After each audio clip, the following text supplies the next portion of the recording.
서울, 나보고 일본 도쿄 짝퉁 도시를 취재하라고? 그녀는 대만 국영방송의 스타 PD였습니다. 그리고 공자의 78대 직계 후손이기도 했죠. 일본 취재가 취소되자 그녀는 억지로 서울행 비행기에 올랐습니다. 일주일이면 충분해. 어차피 볼 것도 없을 테니까. 그런데 인천공항에 도착한 순간부터 이상한 일이 시작됩니다. 2500년 전 공자님이 꿈꾸신 세상을 한국에서 발견했습니다. 그녀가 마주한 살아있는 얘는 무엇이었고 새벽 1시 거리에서 목격한 놀라운 광경은 또 무엇이었을까요? 지금부터 그 충격적인 이야기가 시작됩니다. 저는 공신페이입니다. 제 이름을 들으면 다들 놀라시죠? 네, 맞습니다. 저는 공자의 75대 직계 후손입니다.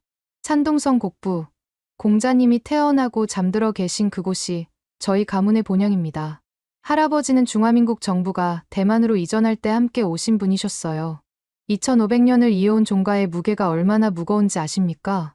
저는 5살 때부터 논어를 암송했습니다. 하기시습지 불여결호로 시작하는 그 첫 구절을 외울 때 할아버지의 눈가에 번진 눈물을 지금도 기억해요. 심페이야, 우리가 비록 고향을 떠났지만 공자님의 정신만은 잃지 말아야 한다고 하셨죠. 대학에서 방송영상학을 전공하고 CTS 대만 국영방송에 입사한 것도 할아버지의 유지를 받들기 위해서였습니다. 문화의 품격을 전하는 것이 진정한 선비의 도리라고 믿었거든요. 입사 3년 차가 되던 해 저는 야심찬 기획을 준비했습니다. 아시아 문명의 정수를 찾아서라는 대형 다큐멘터리였죠.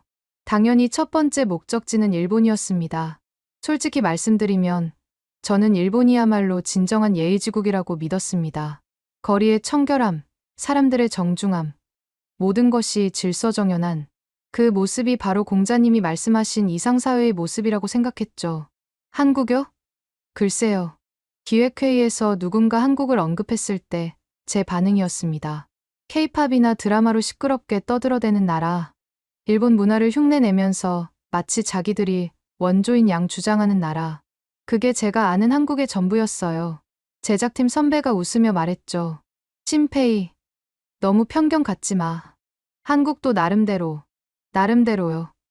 죄송하지만 저는 진짜를 찾아가는 거예요. 모방품 말고요. 지금 생각하면 얼마나 오만했는지 모릅니다. 하지만 그때의 저는 확신에 차 있었어요. 일본이야말로 아시아 문명의 정점이고 우리가 배워야 할 모든 것이 거기 있다고 믿었죠. 도쿄 신주쿠의 화려한 네온사인, 긴자의 명품 거리, 교토의 고즈넉한 사찰들. 저는 3개월 동안 일본 구석구석을 취재하며 역시 일본이야를 연발할 계획이었습니다. 기획서를 쓰면서 저는 흥분했어요. 특히 일본의 다도 문화를 소개하는 부분에서는 이것이야말로 진정한 예의 실천이라고 적었죠. 할아버지께서 늘 강조하신 인의의 지신, 그 5가지 덕목이 모두 일본에서 꽃피었다고 생각했습니다. 사무라이 정신은 의로움이고, 다도는 예절이며, 장인 정신은 지혜의 구현이라고요. 팀장님도 제 기획을 극찬했습니다. 역시 공씨 집안답네. 이런 깊이 있는 기획은 심페이밖에 못해. 방송국 고위층에서도 관심을 보였어요. 대만과 일본의 우호 관계를 더욱 돈독히 할 수 있는 좋은 기회라면서요. 예산도 넉넉히 배정됐고 최고의 촬영 장비도 준비됐습니다. 출발 일주일 전, 저는 할아버지 서재에서 마지막 점검을 하고 있었습니다. 벽에 걸린 공자님 초상화를 보며 다짐했죠. 이번 다큐멘터리로 진정한 동양 문명의 가치를 세계에 알리겠습니다. 그런데 바로 그날 밤, 제 휴대폰이 울렸습니다. 방송국 부사장님의 전화였어요. 심페이, 내일 아침 내 사무실로 와. 불안한 예감이 스쳤지만 그때까지만 해도 저는 제 완벽한 계획에 어떤 변화가 생길 거라고는 상상도 못했습니다. 다음 날 아침 부사장실에 들어선 순간 저는 뭔가 잘못됐다는 걸 직감했습니다. 평소 온화하던 부사장님의 표정이 굳어 있었거든요. 심페이, 일본 취재건은 취소됐어. 네. 무슨 말씀이신지. 일본 쪽에서 대규모 취재팀 입국에 난색을 표했어. 코로나 이후 아직도 까다롭게 구는 거야. 우리가 기다릴 수 없는 상황이야. 청천벽력 같은 소식이었습니다. 모든 준비를 마친 상황에서 이게 무슨 날벼락인가 싶었죠. 그럼 다큐멘터리는 어떻게 되는 건가요? 한국으로 가. 한국이요? 저도 모르게 목소리가 높아졌습니다. 부사장님이 제 반응을 예상했다는 듯 말을 이었어요. 한국은 비자 없이 바로 갈 수 있잖아. 예산도 이미 배정됐고 취소하면 손실이 너무 커. 하지만 부사장님, 제 기획은 일본을 전제로 한 거예요. 한국도 아시아잖아. 제목은 그대로 가면 돼. 그때 정치부 차장이 들어왔습니다. 그는 제게 다가와 작은 목소리로 속삭였어요. 심페이, 이참에 한국의 실체를 까발려. K문화 과대포장, 정치적 선전. 그런 걸 파헤치면 보너스도 두둑하게 나올 거야. 순간 모든 게 이해됐습니다. 이건 단순한 일정 문제가 아니었어요. 정치적 계산이 깔린 짓이었죠. 저는 분노가 치밀어 올랐습니다. 제 야심찬 기획이 이런 정치적 도구로 전락하다니요. 전 못합니다. 제가 하고 싶은 건 진정한 문화 다큐멘터리지. 정치 선전물이 아니에요. 부사장님의 목소리가 차가워졌습니다. 공심페이 PD. 지금 회사 명령을 거부하는 건가? 아니, 그게 아니라 내일까지 결정해. 한국 가서 취재하든가 아니면 이 프로젝트에서 빠지든가. 회사를 나와 집으로 가는 길, 저는 치욕감에 몸을 떨었습니다. 일본이라는 진주를 놓치고 한국이라는 뭐라고 해야 할까요? 모조품을 다루라는 지시를 받은 기분이었어요. 그날 밤, 저는 할아버지 서재에서 밤을 새웠습니다. 논어를 펼쳐 들고 답을 찾으려 했지만 오히려 더 화만 났어요. 공자님, 이런 굴욕을 어떻게 견뎌야 합니까? 다음 날 아침, 저는 결정을 내렸습니다. 그래, 가자. 가서 일주일이면 충분할 거야. 어차피 볼 것도 없을 테니 대충 찍고 와서 역시 일본이 최고라는 결론을 내리면 되겠지. 저는 부사장실로 가서 말했습니다. 한국 가겠습니다. 대신 제 방식대로 하겠어요. 좋아. 기대하고 있겠네. 일주일 후, 저는 인천행 비행기에 올랐습니다. 2시간 반의 비행시간 동안 저는 계속 투덜거렸어요. 뭐가 K-팝이야.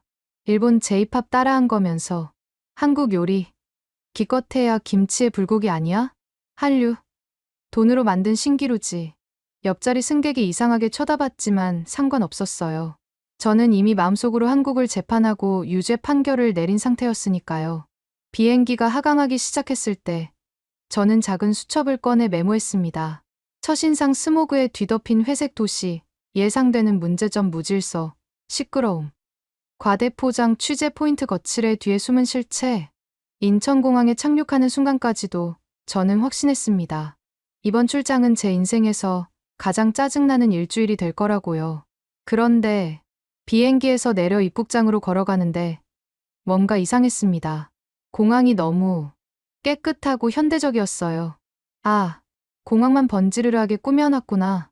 저는 냉소적으로 생각하며 입국 심사대로 향했습니다. 그런데 그 순간 놀라운 일이 벌어졌어요. 입국 심사관이 제 여권을 보더니 미소를 지으며 말했습니다. 공씨 성함이시네요. 혹시 중국 쪽 분이신가요? 네. 대만에서 왔습니다. 아, 그러시군요. 한국에 오신 걸 환영합니다. 좋은 시간 보내세요. 심사관은 20대 후반쯤 되어 보이는 젊은 여성이었는데 친절하고 밝은 미소가 인상적이었어요. 입국 심사를 마치고 수화물 찾는 곳으로 가는데 또 놀라운 광경을 목격했습니다. 80대로 보이는 중국인 노부부가 길을 헤매고 있었는데 한국인 청년 2명이 다가가 도와주고 있었어요. 할아버지, 할머니, 어디 가세요? 제가 도와드릴게요. 청년들은 서툰 중국어로 열심히 소통하려 했고 결국 노부부를 수화물 받는 곳까지 직접 모셔다 드렸어요. 더 놀라운 건 그들이 공항 직원이 아니라 그냥 일반 승객이었다는 거였죠. 우연이겠지. 저는 애써 의미를 축소하려 했습니다. 하지만 공항 곳곳에서 비슷한 광경이 계속 펼쳐졌어요. 수화물을 찾는데 한 아이가 넘어져 울기 시작했습니다. 순간 주변에 있던 서너 명의 사람들이 동시에 아이에게 다가갔어요. 누군가는 아이를 일으켜 세우고 누군가는 가방에서 밴드를 꺼냈고 또 다른 사람은 사탕을 건넸죠. 공항 직원이 와서 상황을 정리했는데 그 와중에도 계속 사람들이 걱정스러운 표정으로 지켜보고 있었어요. 이게 뭐지? 연출인가? 솔직히 너무 완벽해서 오히려 의심스러웠습니다. 마치 제가 온다는 걸 알고 짜놓은 쇼 같았어요. 세관을 통과해 나가는데 벽면에 전통문화 체험관이 있었습니다. 작은 공간이었지만 한복 입어보기, 한글 쓰기 체험, 전통차 시음까지 다양한 프로그램이 있더군요. 호기심에 들어가 봤더니 자원봉사자들이 외국인들에게 열심히 설명하고 있었어요. 그중 한 할머니가 제게 다가왔습니다. 어머, 중국 분이세요? 공씨 성이네. 혹시 곡부에서 오셨어요? 어떻게 아세요? 호, 나이가 들어도 공부는 계속해야죠. 논어 읽다 보니 공자님 고향도 알게 됐어요. 70대 할머니가 외국인들에게 한국 문화를 소개하고 있다니. 그것도 무료 자원봉사로요. 공항을 나와 택시를 타려는데 줄이 길게 늘어서 있었습니다. 그런데 질서정연하게 줄을 서서 기다리는 사람들의 모습이 인상적이었어요. 새치기 하는 사람도 없고 큰 소리로 떠드는 사람도 없었죠. 제 차례가 되어 택시에 올라탔습니다. 기사님이 인사를 하시는데 또 놀랐어요. 어서 오세요. 어디까지 모실까요? 정중한 존댓말이었습니다. 대만에서는 택시 기사들이 대부분 반말을 쓰거든요. 명동 쪽 호텔로 가주세요. 네, 알겠습니다. 한국은 처음이신가요? 기사님과 이런저런 대화를 나누며 시내로 들어갔습니다. 창밖 풍경을 보는데 도로가 놀라울 정도로 깨끗했어요. 쓰레기 하나 보이지 않았죠. 한국 도로는 왜 이렇게 깨끗한가요? 아, 다들 쓰레기를 함부로 버리지 않아서 그래요. 어릴 때부터 그렇게 배우니까요. 신호등에 멈춰 섰을 때 창밖으로 놀라운 장면을 봤습니다. 횡단보도에 할머니 한 분이 천천히 건너고 계셨는데 신호가 바뀌었는데도 차들이 모두 기다리고 있었어요. 아무도 경적을 울리지 않았죠. 일본보다 더한데 순간 그런 생각이 들었다가 고개를 저었습니다. 아니야. 겉모습에 속으면 안 돼. 호텔에 도착해 체크인을 하는데 프런트 직원이 말했습니다. 공심페이 고객님, 환영합니다. 혹시 필요하신 게 있으면 언제든 말씀해 주세요. 감사합니다. 그런데 제 이름을 어떻게... 아, 공씨 성을 보고 중국식으로 읽어드렸어요. 불편하시면 다르게 불러드릴까요? 세심한 배려에 또 한 번 놀랐습니다. 방에 짐을 풀면서 저는 혼란스러웠어요. 공항에서 호텔까지 오는 동안 본 것들이 제 예상과 너무 달랐거든요. 이게 정말 내가 생각하던 그 한국이 맞나? 침대에 앉아 오늘 있었던 일들을 노트에 정리했습니다. 쓰다 보니 긍정적인 내용들로 가득 차서 당황했어요. 아니야. 첫인상에 속으면 안 돼. 내일부터 제대로 파헤쳐 보자. 하지만 마음 한구석에서는 이미 뭔가가 흔들리기 시작하고 있었습니다. 제가 알던 한국, 제가 무시하던 한국이 아닐지도 모른다는 불안한 예감이요. 창밖을 보니 해가 지고 있었습니다. 서울의 야경이 조금씩 모습을 드러내고 있었죠. 높은 빌딩들 사이로 남산타워가 보였는데 생각보다 아름다웠어요. 내일은 뭘 보게 될까? 처음으로 한국 취재가 조금 기대되기 시작했습니다. 물론 아직도 마음 한편에는 의구심이 가득했지만요. 다음 날 아침, 저는 일찍 일어나 종묘로 향했습니다. 유교 문화를 취재한다면서 종묘를 빼놓을 수 없었죠. 솔직히 별 기대는 없었어요. 어차피 관광지로 변질됐겠지. 그런데 종묘 앞에 도착하자마자 예상치 못한 광경을 목격했습니다. 토요일 아침인데도 많은 사람들이 모여 있었고, 그 중에는 전통 의상을 입은 젊은이들도 있었어요. 오늘 정기 제례가 있는 날입니다. 안내 직원의 설명을 듣고 깜짝 놀랐습니다. 정기 제례라니, 아직도 그런 걸 하고 있다는 말인가요? 제례가 시작되자 저는 할 말을 잃었습니다. 20대 초반으로 보이는 젊은이들이 재관복을 입고 엄숙하게 의식을 진행하고 있었어요. 그들의 움직임 하나하나가 정확했고 표정은 진지하기 그지없었죠. 더 놀라운 건 일반 관람객들의 태도였습니다. 수백 명이 지켜보고 있었는데 모두가 숨을 죽이고 경건하게 바라보고 있었어요. 아이들조차 조용히 서 있었죠. 제례악이 울려 퍼지자 저는 전율을 느꼈습니다. 이건 정말 500년 전 그대로의 모습이었어요.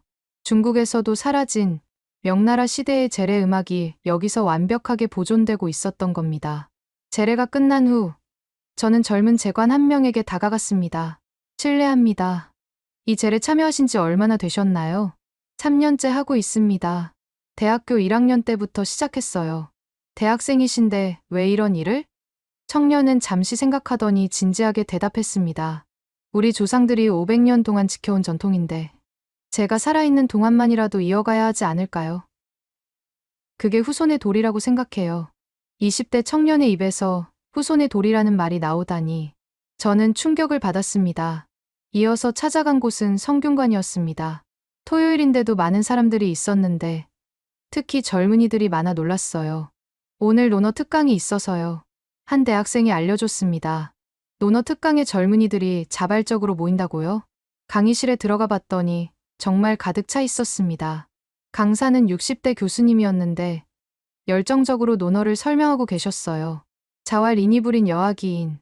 사람이면서 어질지 못하면 어찌 사람이라 할 수 있겠는가.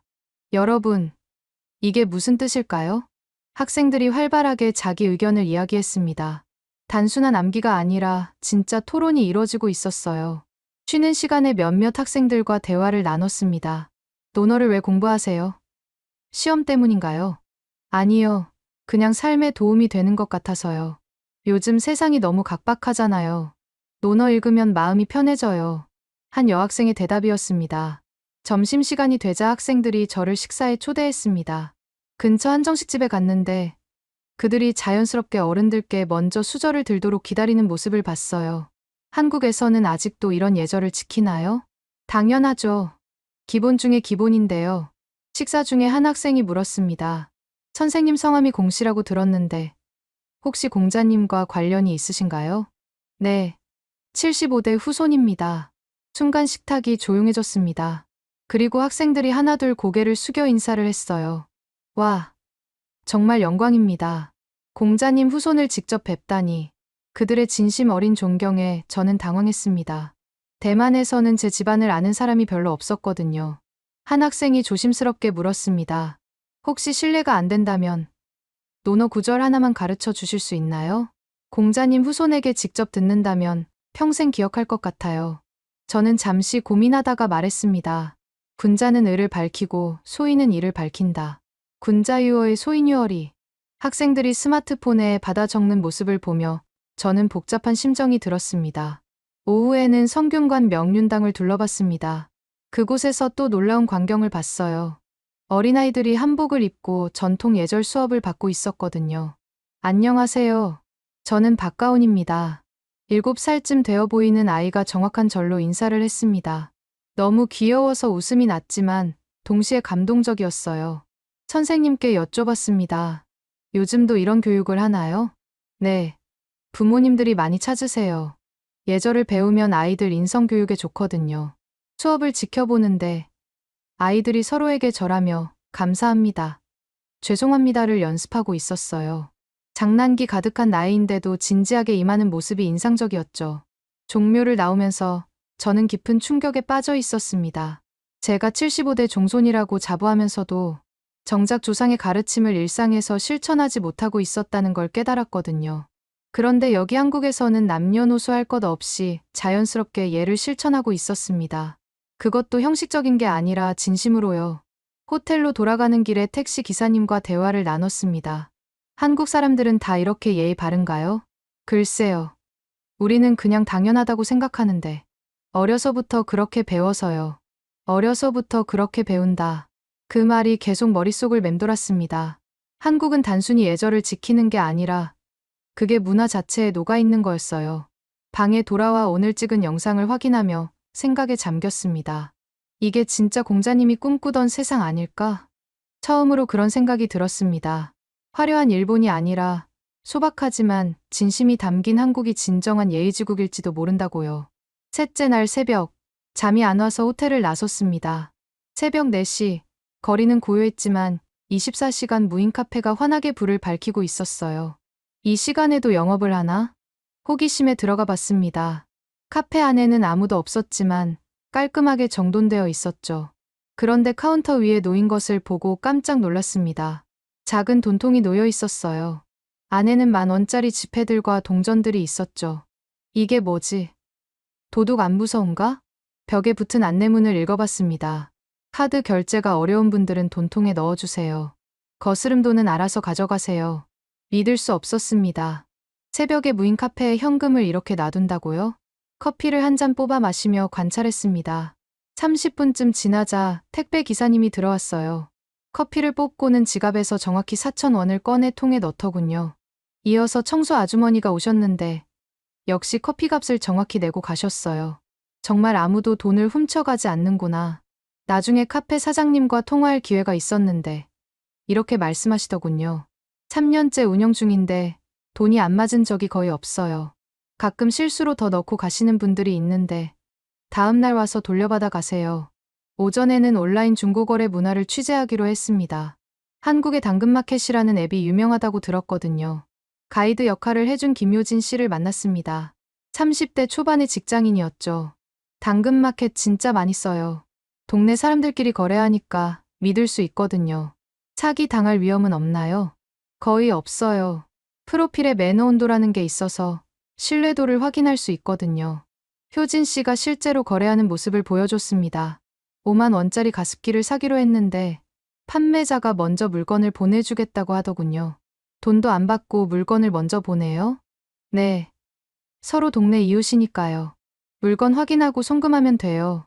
실제로 2시간 후 물건이 도착했고 효진 씨는 바로 송금했습니다. 한 번은 제가 지갑을 놓고 가서 다음날 돈을 보냈는데 판매자분이 괜찮다고 하시더라고요. 나중에 길에서 만나면 인사도 하고 그래요. 이런 신뢰 문화가 어떻게 가능한지 물었더니 효진 씨가 웃으며 답했습니다. 그냥 남한테 피해주면 안 되잖아요. 기본이죠. 점심 무렵 놀라운 경험을 했습니다.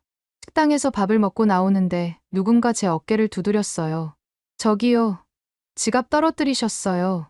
뒤돌아보니 20대 청년이 제 지갑을 들고 있었습니다. 정말로 제 지갑이 떨어진 걸 모르고 있었어요. 어머, 감사합니다. 정말 고마워요. 아니에요. 조심하세요. 청년은 웃으며 가버렸습니다. 지갑을 확인해보니 현금 30만 원과 카드들이 그대로 있었죠. 오후에는 한국의 약속 문화를 관찰했습니다. 카페에서 기다리며 사람들을 지켜봤는데 놀라운 패턴을 발견했어요. 약속 시간 10분 전부터 사람들이 도착하기 시작하더군요. 5분 전이 되면 대부분이 자리에 앉아 있었고 정시가 되면 모두 모여 있었습니다. 옆 테이블에서 들린 대화가 인상적이었어요. 미안. 2분 늦었네. 괜찮아. 나도 방금 왔어. 2분 늦은 걸 사과하다니. 대만에서는 30분 정도는 기본으로 늦는데 말이죠. 저녁에는 배달 문화를 경험했습니다. 호텔에서 치킨을 시켜봤는데 주문할 때 도착 예정 시간 오후 7시 15분이라고 떴어요. 설마 정확하게 오겠어? 그런데 정말 7시 15분에 벨이 울렸습니다. 배달원은 정중하게 인사하며 음식을 전달했죠. 비 오는데 고생하셨어요. 괜찮습니다. 맛있게 드세요. 영수증을 보니 배달 시간 준수율 99.8%라고 적혀 있었습니다. 밤이 되어 오늘 하루를 정리하며 깨달았습니다. 한국 사회를 움직이는 건 첨단 기술이 아니라 신뢰였어요. 무인 카페의 현금통, 중고거래의 선입금, 정확한 약속 시간, 분실물을 찾아주는 문화. 이 모든 게 서로를 믿는 마음에서 나온 거였죠. 논어에 이니무신 부지기가라는 구절이 있습니다. 사람이 신의가 없으면 그가 무엇을 할 수 있는지 알 수 없다는 뜻이죠. 2500년 전 공자님이 강조하신 신의가 21세기 서울에서 디지털 기술과 만나 새롭게 꽃피고 있었습니다. 이게 진정한 문명 아닐까? 호텔 창밖으로 보이는 서울의 야경이 오늘따라 특별해 보였습니다. 금요일 밤 11시, 저는 홍대 거리로 나갔습니다. 한국의 밤 문화를 취재하기 위해서였죠. 솔직히 좀 걱정됐어요. 술 취한 사람들로 무질서할 거라고 예상했거든요. 그런데 홍대역에서 나오자마자 예상과 다른 광경을 목격했습니다. 한 청년이 길에 쓰러져 있는 취객을 부축하고 있었어요. 그런데 자세히 보니 모르는 사람이었습니다. 저기요, 괜찮으세요? 집이 어디세요? 청년은 계속 취객에게 말을 걸며 의식을 확인했습니다. 주변에 있던 다른 사람들도 하나둘 모여들었어요. 119 불러야 하나? 일단 벤치에 앉혀요. 물 좀 사다 줄게요. 순식간에 서너 명이 모여 취객을 돌보기 시작했습니다. 누군가는 편의점에서 물을 사왔고 누군가는 젖은 물티슈로 얼굴을 닦아줬죠. 10분쯤 지나자 취객이 정신을 차렸습니다. 아, 죄송합니다. 제가 너무 마셨나 봐요. 괜찮아요. 집에 가실 수 있겠어요? 네. 택시 타고 갈게요. 정말 감사합니다. 취객이 택시를 타고 떠날 때까지 청년들은 곁을 지켰습니다. 택시 번호까지 찍어두는 세심함도 보였죠. 저는 그중 한 명에게 물었습니다. 모르는 사람인데 왜 도와주셨어요? 그냥 위험해 보여서요. 저도 술 마시고 쓰러진 적 있는데 그때 누군가 도와줬거든요. 거리를 걷다 보니 곳곳에 안심기가 스카우트라는 조끼를 입은 사람들이 보였습니다. 자원봉사자들이 여성들의 안전한 귀가를 돕는다고 하더군요. 한 자원봉사자와 이야기를 나눴습니다. 금요일 밤마다 나와요. 위험한 일도 있지만 누군가는 해야 할 일이잖아요. 보수를 받으시나요? 아니요. 그냥 봉사해요. 우리 딸도 있는데 다른 집 딸들도 안전하게 집에 갔으면 좋겠어서요. 새벽 12시가 넘었는데도 거리는 활기찼습니다. 그런데 놀라운 건 질서가 유지되고 있다는 거였어요. 포장마차 거리를 지나가는데 손님들이 자기 쓰레기를 직접 치우고 있었습니다. 심지어 옆 테이블 쓰레기까지 같이 치우는 사람도 있었죠. 아저씨, 제가 치울게요. 아니야, 내가 어차피 버리러 가는 길이니까. 24시간 분식집에 들어가 봤습니다. 새벽인데도 손님이 많았는데 그 중에는 학생들도 있었어요. 한 테이블에서 들린 대화가 인상적이었습니다. 야, 돈 좀 빌려줘. 카드가 한도 초과됐어. 얼마 필요해? 떡볶이 값만. 5,000원. 그런데 놀라운 일이 벌어졌습니다. 사장님이 다가오시더니 이렇게 말씀하시는 거예요. 학생, 돈 없으면 다음에 줘도 돼. 배고픈데 어떡해. 아니에요, 사장님. 친구가 빌려준대요. 그래도 많이 먹어. 김밥 하나 더 줄게. 사장님은 정말로 김밥을 하나 더 주셨습니다. 서비스라면서요. 새벽 1시쯤 택시를 타고 호텔로 돌아가는데 기사님이 이런 이야기를 들려주셨어요. 어제는 지갑 놓고 내린 손님 찾아서 집까지 갔다 왔어요. 다음 손님한테 미안했지만 그냥 지나칠 수가 없더라고요. 요금은 어떻게 하셨어요? 안 받았죠. 제 실수도 아닌데 돈을 받을 수는 없잖아요. 호텔에 도착해서 요금을 내는데 기사님이 영수증과 함께 사탕을 하나 주셨습니다. 피곤하실 텐데 이거 드세요. 단 거 먹으면 기분 좋아져요. 작은 사탕 하나였지만 마음이 따뜻해졌습니다. 다음 날 오전, 저는 일부러 이른 시간에 다시 거리로 나갔습니다. 어젯밤 그렇게 시끄러웠던 거리가 어떻게 됐을까 궁금했거든요. 놀랍게도 거리는 깨끗했습니다. 새벽에 청소를 했겠지만 그래도 쓰레기가 별로 없었다는 게 인상적이었어요. 카페에 앉아 커피를 마시며 어제 있었던 일들을 정리했습니다. 취객을 돕는 청년들, 안심기가 자원봉사자들, 학생에게 밥을 더 주는 사장님, 지갑을 찾아주는 택시 기사님. 이 모든 게 정 때문이라는 걸 깨달았습니다. 한국 사람들이 말하는 그 정이라는 감정이요. 중국어로는 칭이라고 하는데 한국의 정은 그보다 훨씬 깊고 넓은 의미를 담고 있었어요. 가족이 아니어도, 친구가 아니어도 그저 같은 공간에 있다는 이유만으로 서로를 보듬는 마음이었죠. 대만도 한때는 이런 문화가 있었다고 들었습니다. 하지만 급격한 경제 발전과 함께 개인주의가 퍼지면서 많이 사라졌죠. 그런데 한국은 경제 발전을 이루면서도 이런 따뜻한 마음을 잃지 않았습니다. 아니, 오히려 더 발전시킨 것 같았어요. 이게 바로 인이구나. 공자님이 말씀하신 인, 즉 어진 마음이 바로 이런 게 아닐까요? 학문으로만 배우는 게 아니라 일상에서 실천하는 것. 한국 사람들은 특별히 의식하지 않으면서도 자연스럽게 인을 실천하고 있었습니다. 그게 바로 진정한 문명의 모습이라는 생각이 들었어요. 저녁 무렵, 다시 홍대 거리를 찾았습니다. 토요일 저녁이라 사람이 정말 많았는데 그 와중에도 질서가 있었어요.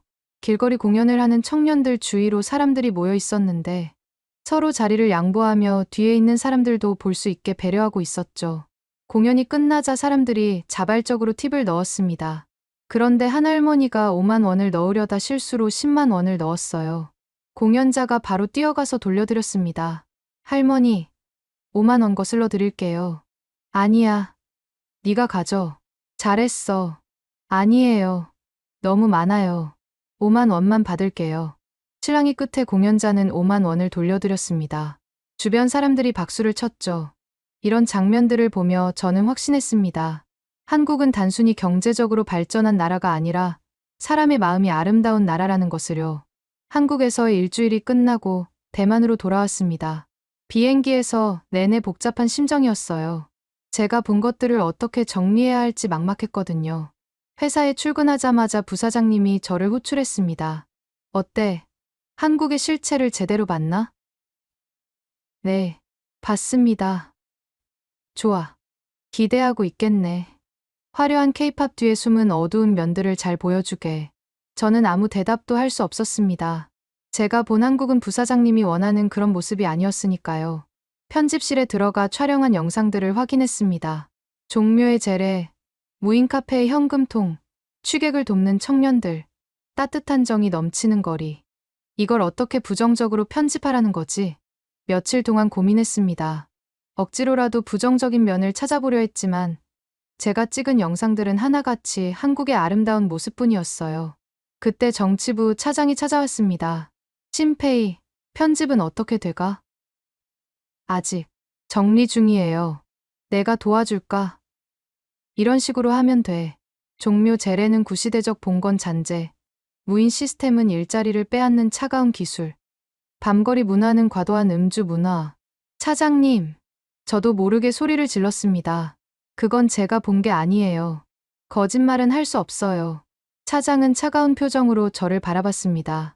공심페이, 너희 집안 생각해봐. 대만에서 공씨 가문이 어떤 위치인지 알잖아. 회사 방침에 거역하면 너희 집안 명예에도 흠이 갈 거야. 그 말에 저는 더욱 화가 났습니다. 집안을 들먹이며 협박하다니요. 그날 밤, 저는 할아버지 서재로 갔습니다. 벽에 걸린 할아버지 사진과 공자님 초상화를 바라보며 눈물이 났어요. 할아버지, 어떻게 해야 할까요? 거짓을 말하는 것과 집안 명예를 지키는 것 중 뭐가 더 중요한가요? 책장에서 논어를 꺼내 펼쳤습니다. 우연히 펼친 페이지에 이런 구절이 있었어요. 지지위지지 부지위부지 시지야. 아는 것을 안다고 하고 모르는 것을 모른다고 하는 것. 이것이 진정한 알미다. 그 순간 깨달았습니다. 제가 봤던 것을 있는 그대로 전하는 게 공자의 후손으로서 할 일이라는 것을요. 다음 날, 저는 결심을 하고 편집을 시작했습니다. 제가 본 그대로의 한국을 담기로 한 거죠. 일주일 동안 밤을 새워가며 편집했습니다. 종묘에서 만난 젊은이들의 진지한 모습, 서로를 신뢰하는 문화, 따뜻한 정이 넘치는 거리. 특히 신경 쓴 건 인터뷰였습니다. 제가 만난 한국 사람들의 진솔한 이야기를 그대로 담았어요. 우리가 특별한 건 아니에요. 그냥 당연한 걸 하는 거죠. 어려운 사람 돕는 게 뭐가 대단해요? 사람이면 다 그래야죠. 이런 겸손한 말들이 오히려 더 큰 울림을 줬습니다. 편집을 마치고 제목을 정했습니다. 공자의 75대 손이 서울에서 발견한 것. 21세기 대동사회. 완성된 영상을 들고 부사장실로 갔습니다. 이게 뭐야? 한국 홍보 영상이야? 부사장님은 10분도 안 보고 화를 냈습니다. 이건 방송 불가야. 다시 편집해. 안 됩니다. 이게 제가 본 진실이에요. 진실. 방송은 진실을 전하는 게 아니라 시청률을 올리는 거야. 그럼 전 이 프로그램에서 빠지겠습니다. 부사장님은 경악했습니다. 뭐, 너 지금 정신이 멀쩡한 거야? 네. 아주 멀쩡합니다.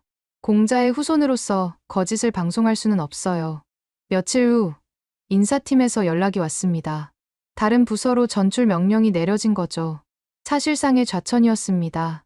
동료들은 저를 이해할 수 없다는 눈빛으로 봤어요. 심페이, 왜 그래? 그냥 회사 말대로 하면 되잖아. 커리어 망치고 싶어? 하지만 저는 후회하지 않았습니다. 오히려 마음이 편했어요. 적어도 거짓말은 하지 않았으니까요. 그런데 그때 뜻밖의 일이 일어났습니다. 함께 일했던 젊은 PD 한일링이 조용히 다가왔어요.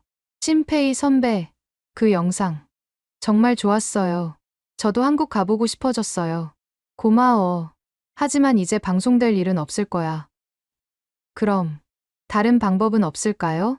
한일링의 말에 저는 잠시 생각에 잠겼습니다. 그리고 문득 떠오른 게 있었어요. 유튜브. 좌천된 부서에서 자비를 하면서도 저는 포기하지 않았습니다. 퇴근 후 집에 와서 다시 편집을 시작했어요. 방송용이 아닌 유튜브용으로 새롭게 만들기로 한 거죠. 더 자유롭게, 더 진솔하게 만들 수 있었습니다. 특히 자막 작업에 신경을 썼어요. 중국어, 영어, 한국어 3개 국어로 만들었죠. 전 세계 사람들이 볼 수 있도록요. 편집하면서 다시 한번 감동받았습니다.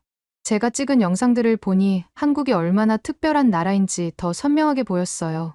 특히 한 장면이 계속 머릿속에 맴돌았습니다. 종묘에서 만난 한 할아버지가 하신 말씀이었죠. 예절은 남에게 보여주려고 하는 게 아니야. 스스로를 위해 하는 거지. 그게 진짜 예절이야. 2주 동안 밤을 새워가며 편집을 마쳤습니다. 45분짜리 영상이었는데 제 영혼을 담았다고 해도 과언이 아니었어요.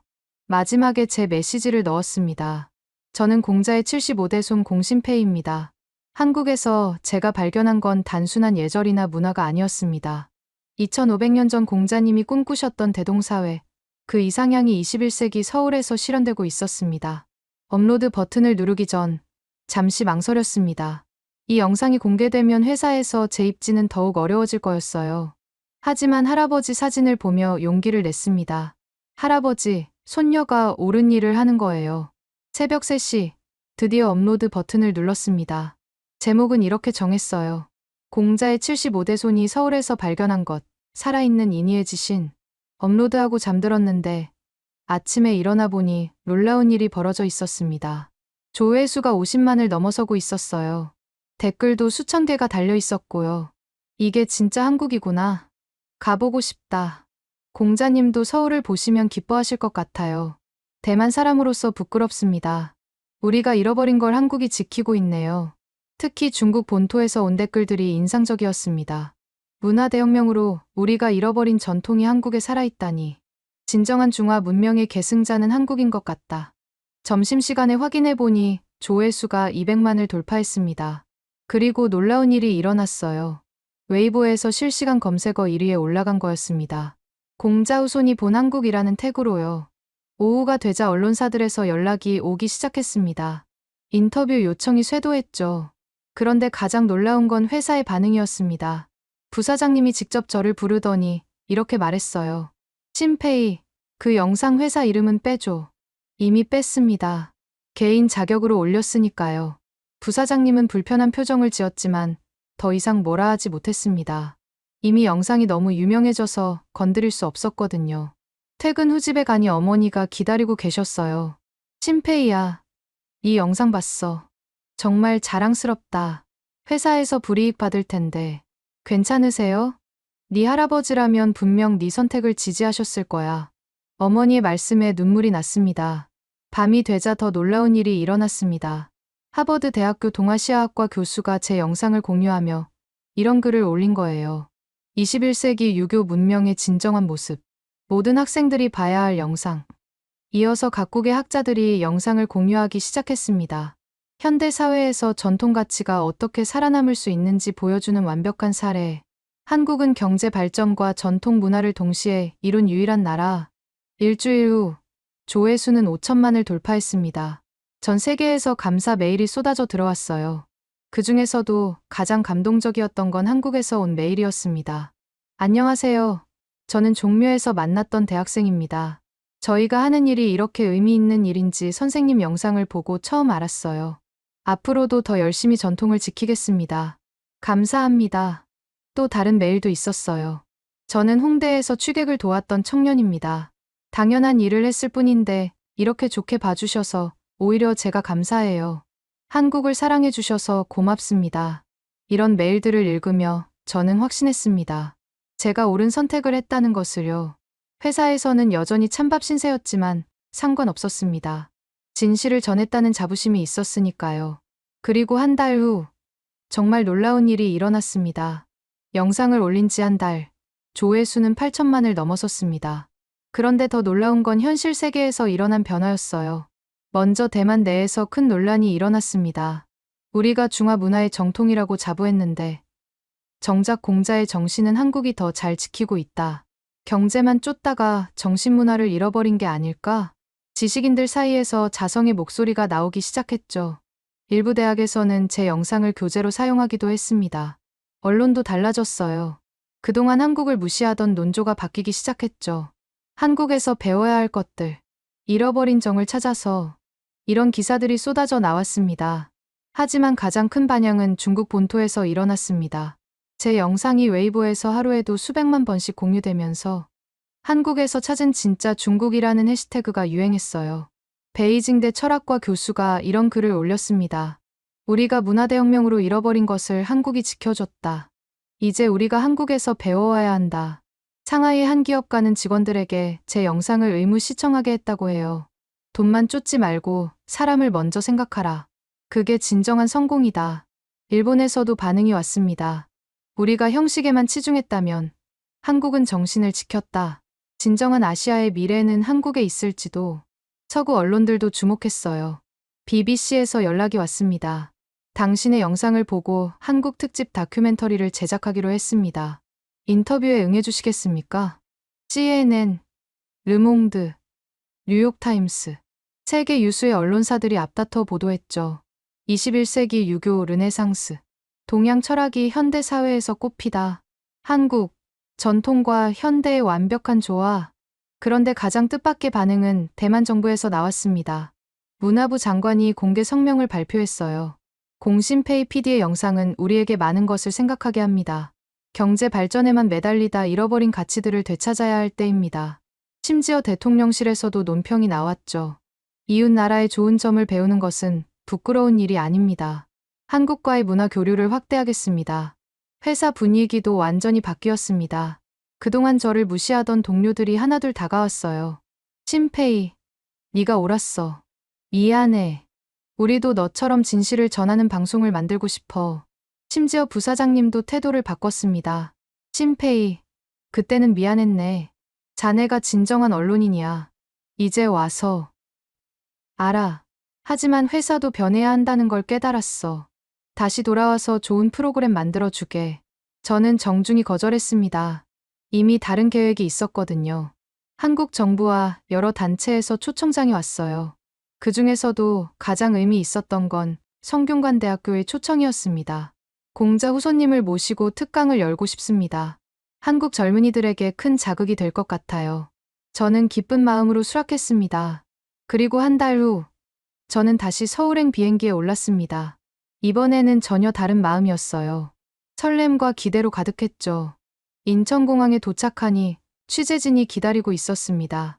공신페이 선생님, 한국에 다시 오신 소감이 어떠세요? 집에 돌아온 기분입니다. 진심이었어요. 불과 몇 달 전만 해도 무시하던 이곳이 이제는 제2의 고향처럼 느껴졌으니까요. 성균관대 강당은 사람들로 가득 찼습니다. 학생들뿐만 아니라 교수님들, 일반 시민들까지 와서 자리가 모자랄 정도였어요. 강연 제목은 공자의 후손이 한국에서 발견한 21세기 대동사회였습니다. 여러분, 안녕하세요. 저는 공자의 75대 손 공신페이입니다. 박수가 터져 나왔습니다. 저는 잠시 기다렸다가 말을 이었어요. 불과 몇 달 전, 저는 한국을 무시하는 오만한 사람이었습니다. 일본이 최고이고 한국은 그저 따라하는 나라라고 생각했죠. 솔직한 고백에 청중들이 조용해졌습니다. 하지만 제가 틀렸습니다. 완전히 틀렸어요. 한국은 따라하는 나라가 아니라 2500년 전 공자님의 가르침을 가장 완벽하게 실현한 나라였습니다. 이어서 제가 경험한 일들을 하나하나 들려줬습니다. 종묘에서의 감동, 무인 카페의 신뢰, 거리의 따뜻한 정. 특히 인상적이었던 건 한국 사람들은 이 모든 게 특별하다고 생각하지 않는다는 거였어요. 그냥 당연한 일상이라고 여기죠. 그게 진짜 문명입니다. 강연이 끝나고 질의응답 시간이 됐습니다. 한 학생이 손을 들었어요. 저희가 정말 그렇게 특별한가요? 저희는 잘 모르겠는데. 그게 바로 특별한 거예요. 의식하지 않고 자연스럽게 실천한다는 것. 공자님도 그것을 가장 이상적이라고 하셨죠. 또 다른 질문이 있었습니다. 대만도 변할 수 있을까요? 물론입니다. 사실 이미 변하고 있어요. 제 영상을 본 많은 대만 사람들이 스스로를 돌아보기 시작했거든요. 강연이 끝난 후 뜻밖의 제안을 받았습니다. KBS에서 연락이 온 거예요. 공신페이 선생님, 한국과 대만의 문화 교류 프로그램을 만들고 싶습니다. 같이 하시겠어요? 저는 놀랐지만 기쁜 마음으로 수락했습니다. 그날 저녁, 종묘 근처 한정식 집에서 여러 사람들과 저녁을 먹었습니다. 그 중에는 제 영상에 나왔던 사람들도 있었어요. 종묘 제례에 참여했던 대학생, 무인카페 사장님, 안심귀가 봉사자. 선생님 덕분에 저희가 하는 일의 의미를 다시 생각하게 됐어요. 아니에요. 여러분이 이미 잘하고 계셨어요. 저는 그걸 보여드렸을 뿐이죠. 식사를 하면서 많은 이야기를 나눴습니다. 한국의 미래, 아시아의 미래, 그리고 전통 문화의 현대적 의미에 대해서요. 무인카페 사장님이 말씀하셨어요. 저는 그냥 사람을 믿는 게 좋아서 시작했어요. 근데 그게 공자님 철학이랑 연결될 줄은 몰랐네요. 모두가 웃었습니다. 그때 한 가지 중요한 깨달음을 얻었어요.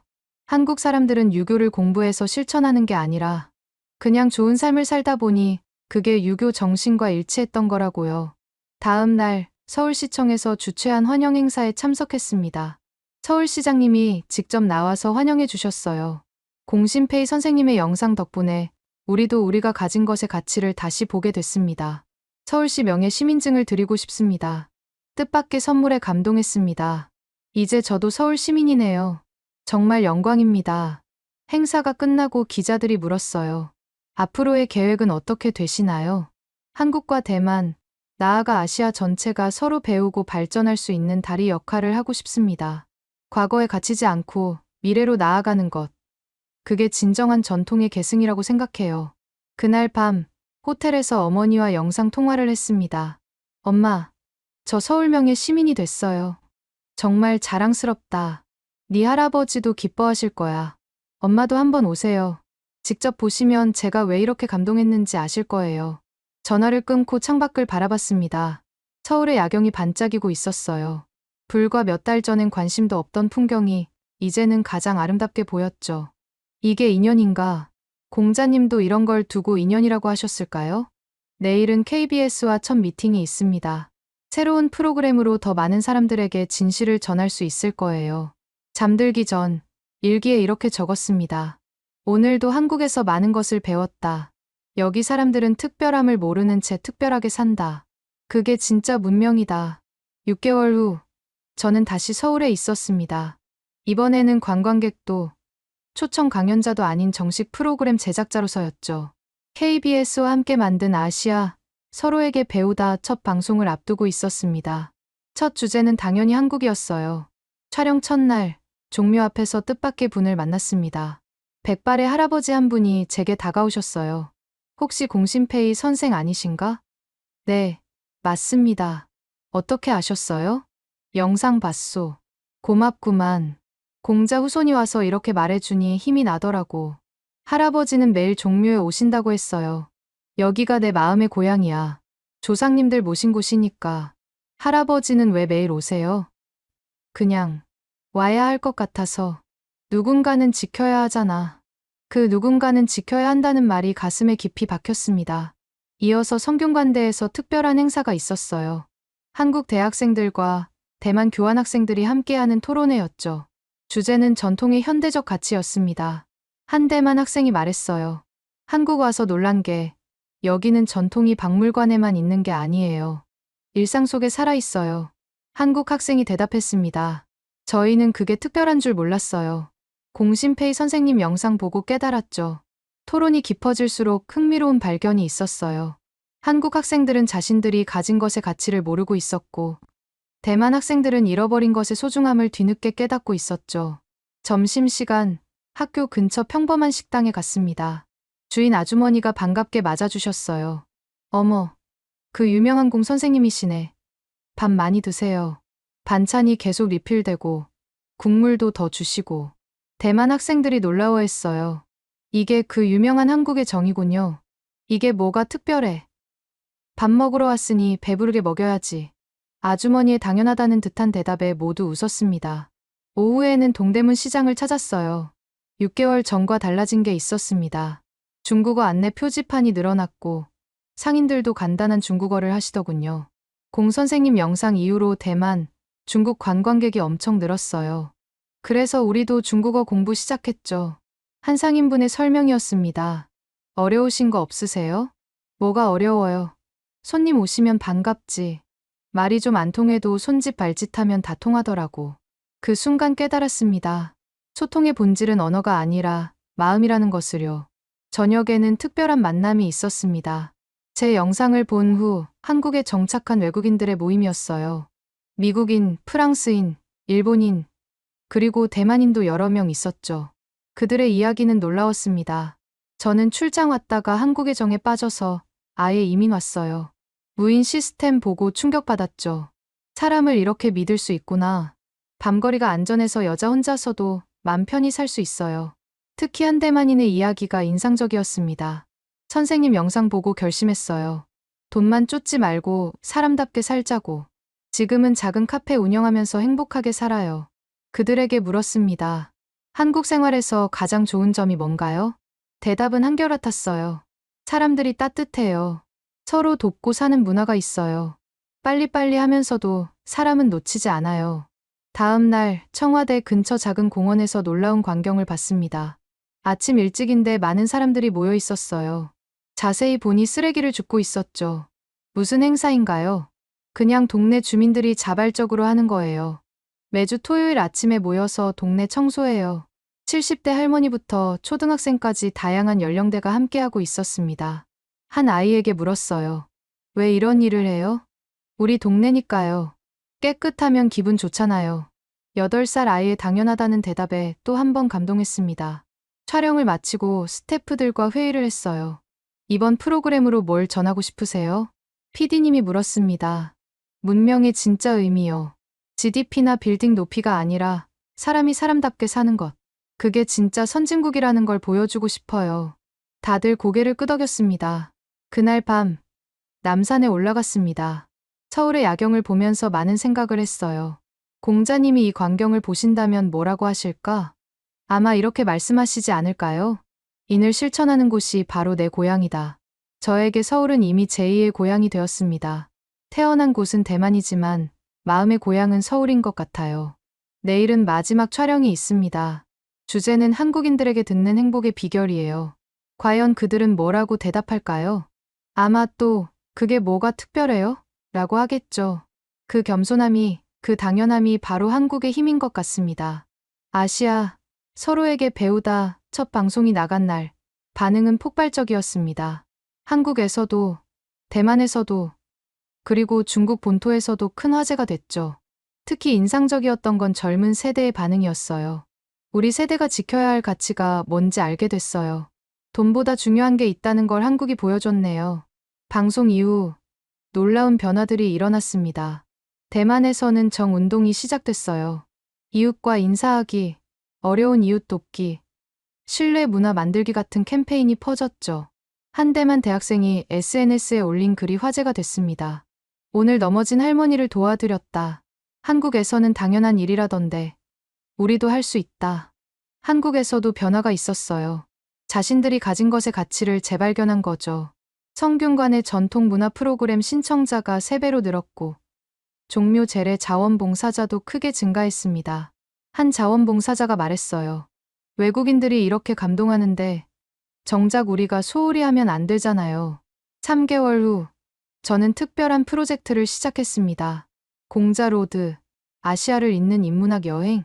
한국, 대만, 중국, 일본의 젊은이들이 함께 각국의 전통과 현대를 체험하는 프로그램이었어요. 첫 번째 여행지는 당연히 한국이었습니다. 20명의 참가자들과 함께 일주일 동안 한국을 깊이 체험했어요. 종묘에서 재래를 배우고, 성균관에서 토론하고, 시장에서 정을 느끼고, 무인 카페에서 신뢰를 경험했죠. 참가자 중 한 중국 대학생의 말이 기억납니다. 문화대혁명 때 잃어버린 우리 문화를 한국에서 찾은 기분이에요. 부끄럽기도 하고 고맙기도 하고. 일본 참가자도 인상적인 말을 했어요. 우리는 형식은 완벽한데 마음이 부족했어요. 한국은 마음이 먼저고 형식이 자연스럽게 따라오네요. 여행 마지막 날, 작은 송별회를 했습니다. 참가자들이 한 명씩 소감을 발표했는데 많은 이들이 눈물을 흘렸어요. 일주일 만에 이렇게 정이 들 줄 몰랐어요. 국경을 넘어 우리는 모두 한 가족이라는 걸 느꼈어요. 공자님의 대동사회가 이런 거였구나 싶어요. 저도 마지막 인사를 했습니다. 여러분이 각자의 나라로 돌아가서 씨앗이 되어주세요. 서로 배우고 함께 성장하는 아시아를 만들어가요. 프로젝트는 대성공이었습니다. 참가자들이 돌아가서 각자의 경험을 공유하자 신청자가 폭주했어요. 결국 정기 프로그램으로 확대하기로 했죠. 지금까지 3년 동안 이 프로그램을 운영하며 수백 명의 젊은이들이 참여했습니다. 그들이 각자의 나라로 돌아가 만든 변화는 놀라웠어요. 얼마 전 할아버지 기일에 가족들이 모였습니다. 작은아버지가 말씀하셨어요. 친페이야, 네가 한 일이 정말 자랑스럽다. 공자의 후손다운 일을 했구나. 어머니도 말씀하셨죠. 네 할아버지가 살아계셨다면 정말 기뻐하셨을 거야. 저는 할아버지 영정 앞에서 조용히 절했습니다. 할아버지, 이제 알겠어요. 진정한 전통은 과거에 갇히는 게 아니라 현재에서 꽃 피우는 거라는 거요. 마지막으로 이 이야기를 마치며 하고 싶은 말이 있습니다. 문명의 높이는 빌딩의 높이가 아닙니다. 발전의 척도는 GDP가 아닙니다. 진정한 선진국은 사람이 사람답게 사는 나라입니다. 그리고 저는 그것을 한국에서 발견했습니다. 2500년 전 공자님이 꿈꾸신 세상이 21세기 서울에서 실현되고 있었습니다. 이니의 지신이 박물관의 유물이 아니라 거리에서 숨쉬고 있었습니다. 이것이 제가 한국에서 발견한 진실입니다. 그리고 이 진실이 더 많은 사람들에게 전해져서 온 세계가 서로 배우고 함께 성장하기를 바랍니다. 그것이 진정한 대동사회로 가는 길이라고 믿습니다. 지금까지 공자의 75대 손 공신페이 씨가 한국에서 발견한 21세기 대동사회 이야기를 들어보셨습니다. 여러분은 어떻게 들으셨나요? 우리가 당연하게 여기는 일상이 누군가에게는 놀라운 발견이 될 수 있다는 사실이 인상적이지 않으신가요? 만약 이 이야기가 감동적이었다면 주변에 공유해 주세요. 우리가 가진 아름다운 가치를 더 많은 사람들이 알 수 있도록요. 구독과 좋아요도 부탁드립니다. 여러분의 응원이 더 좋은 이야기를 전하는 힘이 됩니다. 지금까지 원더풀 해외 사연이었습니다. 감사합니다.